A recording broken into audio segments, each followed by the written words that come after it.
جماعت المسلمین کی تو بنیاد ہی اس کے اوپر ہے کہ وہ باقیوں کو کافر سمجھتے ہیں اور میں ان کو خارجی سمجھتا ہوں. دوسرا جماعت المسلمین سے جو ہمارا اختلاف ہے وہ جو ہے وہ بنو امیہ کے حوالے سے ہے. وہ یزید کو رحمۃ اللہ علیہ رضی اللہ عنہ کہتے ہیں. میں نے اس کے حوالے سے بھی ویڈیوز ریکارڈ کرائی ہوئی ہیں. رہا جماعت المسلمین کے نام سے، تو بھائی جماعت المسلمین تو آٹے میں نمک کے برابر بھی نہیں ہے.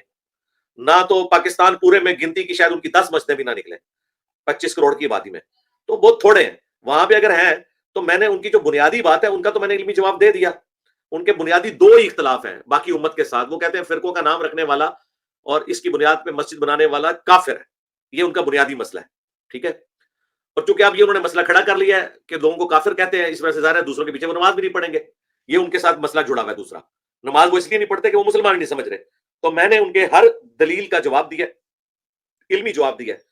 ایک میری ویڈیو آپ دیکھ لیجئے گا، اور وہ ویڈیو ہے شرک والے امام کے پیچھے نماز پڑھنا. شرک والے امام کے پیچھے نماز پڑھنا، اس میں نے اس حوالے سے چیز کو ذکر کیا. اور آخری بات معذرت کے ساتھ، جماعت المسلمین جو باقیوں کو کافر سمجھ رہی ہے نا، تو یہ آپ کی یا عام لوگوں کی سوچ ہے کہ یہ صرف ان کا نظریہ ہے. باقی فرقے بھی سب ایک دوسرے کو کافر ہی سمجھتے ہیں. کیا بریلوی یہ مانتے ہیں کہ امام کعبہ کے پیچھے نماز ہو جاتی ہے؟ تو اگر جماعت المسلمین والے امام کعبہ کے پیچھے نماز نہیں پڑھتے تو اس گندگی میں وہ اکیلے نہیں ہیں. بریلویوں نے تو ریٹن میں فتوے دیے ہوئے کہ امام کعبہ کے پیچھے نماز درست نہیں ہے تو نجدی ہے. اچھا، دوسری طرف جو اہل حدیث ہیں وہ کہتے ہیں بریلویوں کے پیچھے نماز درست نہیں ہے. خود مفتی اعظم سعودیہ نے بھی کہا ہوا ہے کہ بریلوی اہل بدعت ہیں، ان کے پیچھے نماز درست نہیں ہے. تو صرف جماعت المسلمین کا یہ مسئلہ نہیں ہے کہ وہ باقیوں کے پیچھے نماز نہیں پڑھتے، باقی بھی ایک دوسرے کے پیچھے نماز نہیں پڑھتے.